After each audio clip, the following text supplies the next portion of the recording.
마지막 이론 시간을 시작해 보겠습니다. 이번 시간에는 지난 시간에 이어서 메이지 월드를 어떻게 코딩하는지에 대해서 살펴보겠습니다. 최종 구현을 미로찾기 엣지를 다시 한번 실행시켜 보겠습니다. 다음과 같이 가제보를 실행시키고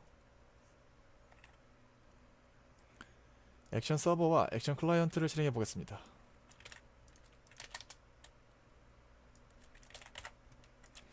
액션 클라이언트를 실행하는 방법은 지난 시간에 보았듯이 로봇을 이동시킬 건데 0, 1, 2, 3 각각 이 해당 방향에 대응되는 화살표로 표현되어 있고요. 예를 들어서 제가 2번 신호를 주게 되면 로봇이 2번으로 회전한 다음 벽과 부딪히기 전까지 계속해서 직진하는, 다음으로 1번 신호를 주면 1번 방향으로 회전한 다음에 벽과 부딪히기 전까지 계속해서 직진하고, 이렇게 해서 어떠한 조합을 줘야 이 로봇이 미로를 탈출할 수 있을지에 대해서 살펴보는 그런 예시였죠. 예를 들어서 지난번에 했던 것처럼 제가 2, 1을 주고 더 이상 이제 주고 싶지 않다라고 했을 때 그냥 엔터를 치라고 했어요. 그러면 2번과 1번 신호를 받아서 고를 보냈겠죠. 로봇이 2번 방향으로 움직이고 있다는 피드백을 줬습니다. 다음으로 1번 방향으로 움직이고 있다는 피드백을 줬죠. 그리고 클라이언트 단에서도 터닝 다운이라는 그런 메시지를 줬습니다. 근데 여기까지 왔을 때 이제 최종적으로 로봇이 초록색 박스를 봐야지 탈출한 것인데, 지금 보시면 끝까지 가지 않은 것이죠. 그러면 최종 골 리절트는 fail이 되는 것입니다. 여기서 또 다시 한번 우리가 사용할 액션 타입을 살펴보면, 지난 시간에 다시 한번 볼까요? 네, 우리가 사용하는 액션 타입을 살펴보면 다음과 같이 생겼습니다. 제가 직접 만든 커스텀 액션 타입을 사용하고 있습니다. 그래서 고올로는 인티저 타입의 리스트인 터닝 시퀀스를 사용하고, 피드백으로는 스트링 타입을 사용합니다. 그리고 마지막 리절트로는 그냥 불 형식의 success라는 변수를 사용했습니다. 그래서 고올로 그 제어 신호가 담긴 리스트를 주면 그 리스트를 순회하면서 동작을 실행하고, 그 중간중간에 피드백은 스트링으로 주게 되는 것이죠. 그리고 모든 과정을 다 마치고 나서는 불 타입으로 초록색 박스가 있으면 true, 초록색 박스가 없으면 false를 보내주게 되는 그러한 로직이 될 것 같습니다. 그래서 액션 클라이언트 서버부터 작성해 보도록 하겠습니다. 액션 클라이언트 서버가 전체 코드는 이렇게 되는데, 처음부터 차근차근히 분석해 보도록 하겠습니다. 우선은 지금 우리가 사용할 액션 타입인 커스텀 인터페이스 액션에 메이즈를 임포트 시킵니다. 다음으로 이제 로봇이 특정한 방향으로 움직이게 될 것인데, 여기 나와 있는 것처럼 이 화살표에 따라서 제가 미리 딕셔너리를 만들어 놨습니다. 미리 딕셔너리를 만들어 두었고, 나중에 이제 출력할 때, 그래서 0번이면은 딕셔너리 0번을 해시하고 1번을 해시하고 2번을 해시하고 3번을 해시하는 식으로 손쉽게 가져오실 수 있습니다. 액션 서버를 만들어 볼 건데요. 액션 서버를 만들 때는 이전에 했던 것과 같이 첫 번째 매개 변수로는 우리가 이 액션 서버가 노드에서 바로 실행시킬 수 있는 것이, 노드에서 바로 생성할 수 있는 것이 아니라 크리에이트 액션 이렇게 되는 게 아니었죠. 그렇기 때문에 액션 서버의 첫 번째 매개 변수로는 자기 자신이 셀프가 들어가고, 클래스 자기 자신이 들어가고요. 두 번째로는 사용하는 액션 타입, 세 번째로는 이 만들 액션의 이름, 네 번째로는 콜백들이 들어가는데, 지금 저희는 가장 간단한 형태의 액션 서버를 만들고자 합니다. 뭐 캔슬 콜백 이런 거 같은 것은 넣지 않고 execute 콜백 하나만 넣어주려고 해요. execute 콜백 대부분은 다음과 같이 생겼습니다. 이 부분은 아래에서 계속해서 살펴보죠. 이 아래 부분은 execute 콜백을 보면 사실 전체 터닝 시퀀스를 순회하면서 특정한 방향으로 로봇을 회전시키고 직진시키고 회전시키고 직진시키고, 이 중간중간 계속해서 피드백을 퍼블리시하는 이러한 로직이 도는데, 일전에 봤던 피보나치 예제와 매우 유사하죠. 여기서 제가 사실 이야기하고 싶은 거는 메인부인데요. 메인부를 보시면 우리가 멀티스레디드 익스큐터를 사용하고 있습니다. 이 멀티 스레디드 익스큐터를 일전에 액션 강의에서 이미 살펴보신 분들은 그냥 이렇게 사용했구나 라고 하시면 되지만, 만약에 멀티 스레디드 익스큐터가 강의를 스킵하셨던 분들은 이것이 왜 사용되는지에 대해서 살짝 말씀드리고자 합니다.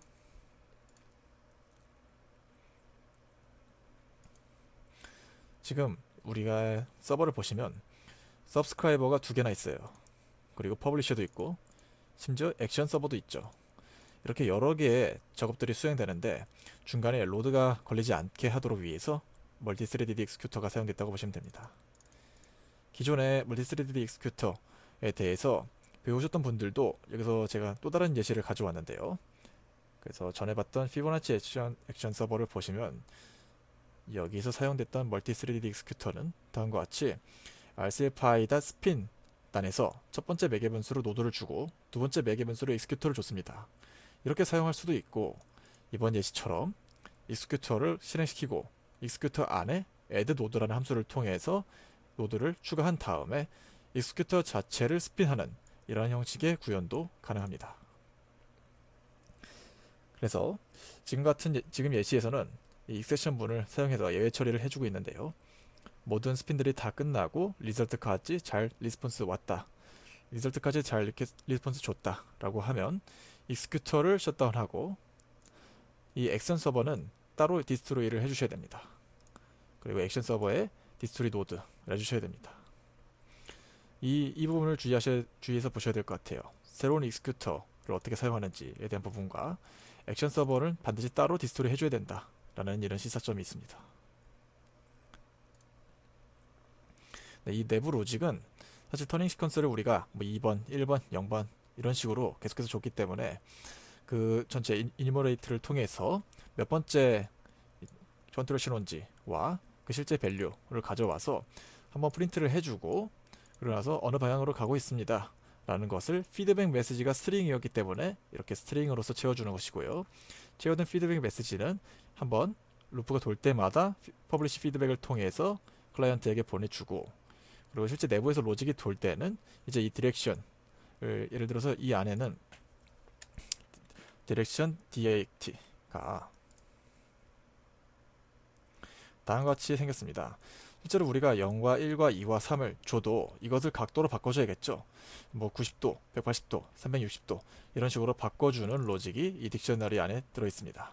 그렇기 때문에 이 딕셔너리 안에서 해당 밸류 값을 가져와서 그 각도만큼 로봇을 먼저 회전시키고, 그 다음에 회전한 다음에는 벽과 부딪히지 않는 선에서 직진시키는 그런 것을 반복하고 있습니다.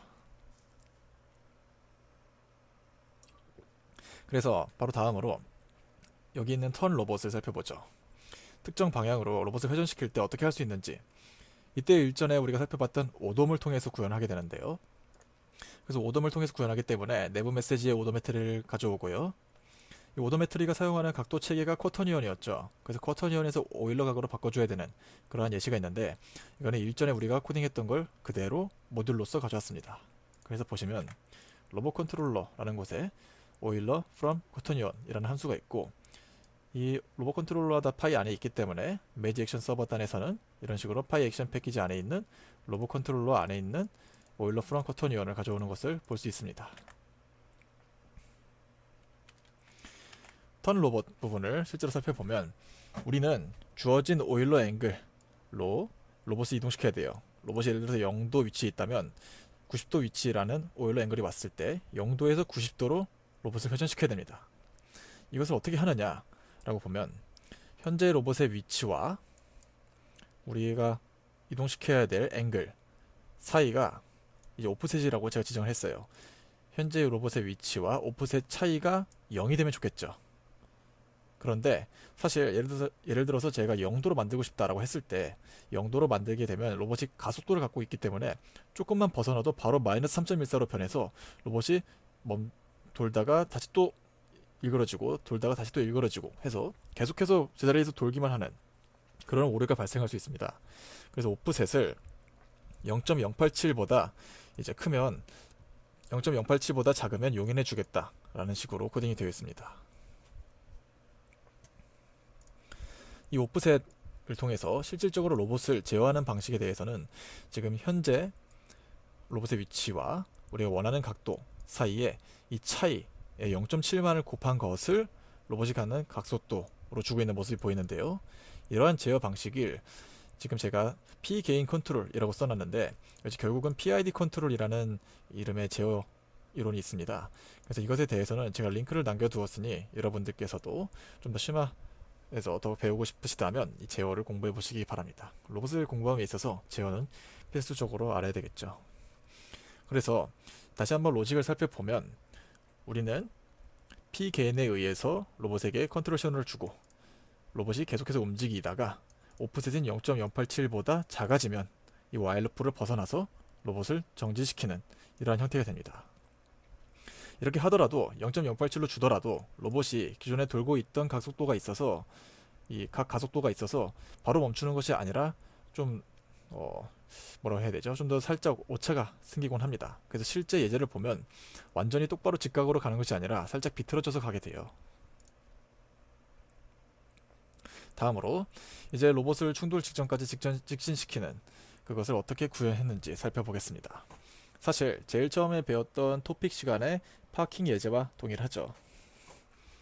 센서 메시지의 레이저 스캔을 가져와서 전방에 있는 로봇의 전방에 있는 장애물 사이의 거리를 계속해서 탐지한 다음에 전방에 있는 물체와의 거리가 특정 거리보다 작아지면 로봇을 정지시키는 그런 로직을 갖고 있었죠. 구현을 살펴보면 레이저 스캔을 가져오고 이 레이저 스캔의 서브스크라이버를 만들어줍니다. 지금 우리가 사용할 레이저 스캔 이름이 토픽 이름이 디프봇의 스캔이라는 토픽 이름을 쓰고 있고요. 이때 서브스크라이버 할 때마다 동작하는 콜백은 레이저 서브 cb 라는 함수를 사용하고 있는데 레이저 서브 cb 안에 살펴보면 이 첫 번째 매개 변수로 서브스크라이버에서 들어오는 데이터를 가지고 있는데 우리가 지난 시간에서 봤던 것과 같이 이 데이터를 전체 사용하는 것이 아니라 데이터 안에 있는 레인지스 안에 있는 360이 전방에 있는 물체와의 거리라고 했습니다. 전방에 있는 물체와의 거리인 forward distance를 지속적으로 갱신시키고 실질적으로 이제 파킹 로봇을 하는 로직에는 이 forward distance 전방에 있는 물체와의 거리가 1m보다 크게 되면 계속해서 로봇을 직진시키고 이것을 퍼블리시 해줍니다. 그렇지 않다면 로봇을 멈추게 해야겠죠. 이러한 로직이 들어있습니다. 다음으로 최종 로봇이 모든 제어 신호를 처리한 다음에 마지막 과정 이 초록색 박스를 어떻게 인식할 것인가에 대한 이야기를 해보고자 합니다. 초록색 박스, 결국 이미지를 인식하기 위해서 이전 시간에 봤던 이미지 서브스크라이버를 사용합니다. 이미지 서브스크라이버가 우리가 이전 시간에 이미지 서브.py라는 파일을 만들었죠. 여기에서 사용됐던 클래스 이름이 이미지 서브스크라이버였어요. 그래서 메이지 액션 서버에서도 마찬가지로 이미지 서브 파이썬 파일에서 이미지 서브스크라이버 클래스를 임포트 했습니다. 이미지 서브스크라이버를 어떻게 사용하는지에 대해서 살펴보면요. 전체 모든 이 시퀀스 루프를 다 돌고 나서 모든 익스큐션이 마친 상황에서 이미지 서브스크라이버를 생성합니다. 우리가 사실은 이 최종 지점까지 모든 고를 실행시키기 전까지 이미지 서브스크라이버는 필요가 없어요. 2, 1 해서 모든 제어 신호를 해결한 다음 그 시점에서 이미지 서브스크라이버가 필요한 거죠. 그래서 코드에서도 이 시점에 이미지 서브스크라이버가 생성됐습니다. 그리고 해당 시점에서의 로봇이 보고 있는 그 화면을 캡처하는 것이죠. 캡처하기 위해서는 서브스크라이버를 딱 한번 받아야 되는데 그렇게 하기 위해서 스핀 원스를 통해서 이미지 서브 노드를 단 한 번 사이클을 순환시켜 주고요. 이때 이미지 서브스크라이버를 여러분들이 기억하실지 모르겠지만 이미지 서브스크라이버 안에는 다음과 같은 기능이 있었어요. 캡처한 프레임에서 정 가운데 픽셀만을 가져와서 센터 픽셀이라는 이제 멤버 변수로 저장을 해놨습니다. 그래서 이 실제 액션 서버에서도 이미지 서브 노드 닷 센터 픽셀을 가져오게 되면 캡처한 이미지에서의 정 가운데 픽셀만을 가져올 수 있게 되는 거죠. 정 가운데 픽셀이 만약에 초록색인지 아닌지를 판단을 하고요. 초록색이라면 석세스인 거고 초록색이 아니라면 fail을 내뱉게 되는데 이때 액션을 사용하기 때문에 maze.result 안에 있는 success를 채워주게 되는 것이죠. 최종적으로는 리절트를 리턴하게 됩니다. 이것이 메이지 액션 서버였습니다. 다음으로 메이즈 액션 클라이언트를 작성해 보겠습니다. 오타가 있네요. 메이즈 액션 클라이언트를 작성해 보겠습니다. 사실 서버를 작성했다면 골 리스폰스 골 리퀘스트를 할 때 커맨드 라인으로도 가능했죠. 자꾸 오타가 있네요. 죄송합니다. 골 리퀘스트는 커맨드 라인으로 가능했죠. 바로 로스트 액션 샌드 골을 통해 가능했습니다. 그리고 마이너스 피드백 옵션을 붙이게 되면 피드백까지도 지속적으로 화면에 출력해줬죠. 그리고 나서 우리가 사용하는 액션 이름과 그 사용하는 액션 타입을 적어주고 그 액션 타입 안을 채워줘서 최종적으로 샌드 골을 하면은 피드백까지 받는 그런 커맨드 라인으로서의 인터랙션이 가능했습니다. 그런데 이번 시간에는 그래도 클라이언트 노드를 직접 작성해 보겠습니다. 다음과 같습니다. 이 클라이언트 노드가 하는 일들에 대해서 다시 한번 정리를 해보죠. 클라이언트 노드는 계속해서 사용자로부터 고를 받습니다. 이것이 무슨 얘기냐 하면 우리가 방금 이 예제를 실행시킬 때 2와 1을 받았죠. 순차적으로 이런 고를 받고 전체 고을이 다 채워졌으면 이제 고를 샌드합니다. 그리고 나서 서버로부터 계속해서 피드백이 오는데 이 피드백이 스트링 타입이었죠. 이름은 피드백 메시지였고요. 그래서 스트링 타입의 피드백 메시지를 지속적으로 출력하도록 하는 그러한 간단한 클라이언트입니다.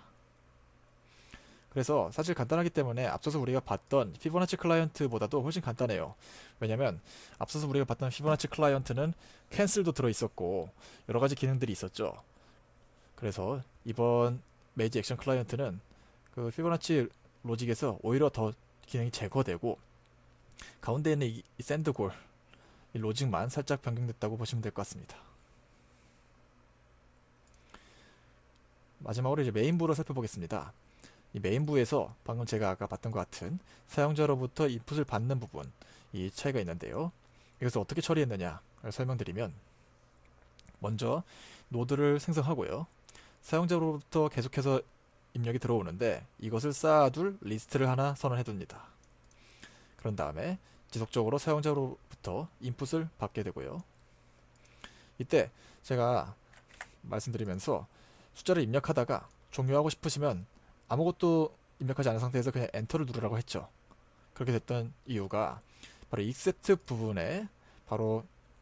부분에서 이런 식으로 처리하도록 되어 있었기 때문에 여기서 만약 그냥 엔터를 눌렀다 라고 하면 아무것도 없는 상태에서 인티저로 변환할 수 없기 때문에 익셉트 부분으로 넘어가게 되겠죠. 그러면서 익셉트에서 여러분의 시퀀스는 무엇입니다 라는 것을 한번 출력해 주게 되고, 그리고 이렇게 모인 최종 유저 인풋들을 샌드 고를 통해서 서버에게 보내게 됩니다. 이렇게 되는 것이 이제 메이즈 월드의 클라이언트 부분이었습니다. 더불어서 여기까지 이론 파트를 모두 살펴봤습니다. 지금 여태까지 여러가지 코드들을 계속 많이 봤고 이 코드들도 제가 또 다른 예제들도 추가하고 발전시키면서 좀 더 업그레이드 시키고자 합니다. 더불어서 제가 강의를 이게 찍으면 또 강의 수강하시는 분들께서 피드백을 계속 주세요. 여기에 뭐 오타가 있거나 이런 기능을 추가해보고 싶다라거나 여기 이런 문제점이 있다 라는 것을 계속해서 알려주시는데 그에 따라서 제가 이 이론 파트 강의 노트도 변경이 있을 수 있어요. 그럴 때는 제가 밑에 이런 식으로 업데이트 2021년 5월 29일 이런 식으로 해서 이렇게 업데이트 내용도 지속적으로 적어놓도록 하겠습니다. 코드도 마찬가지로 커밋을 해놓고요. 그래서 여러분들께서도 이런 템플릿을 적극적으로 활용하시고 피드백도 적극적으로 주시기를 부탁드립니다. 이 모든 코드들은 다음과 같은 GitHub에 들어있으니까 언제든지 참고하시고 개발하시면 좋을 것 같습니다. 여기까지 이론 파트의 마지막이었고요. 그럼 다음 시간부터는 실제 로봇을 만들어보는 시간을 갖도록 하겠습니다. 감사합니다.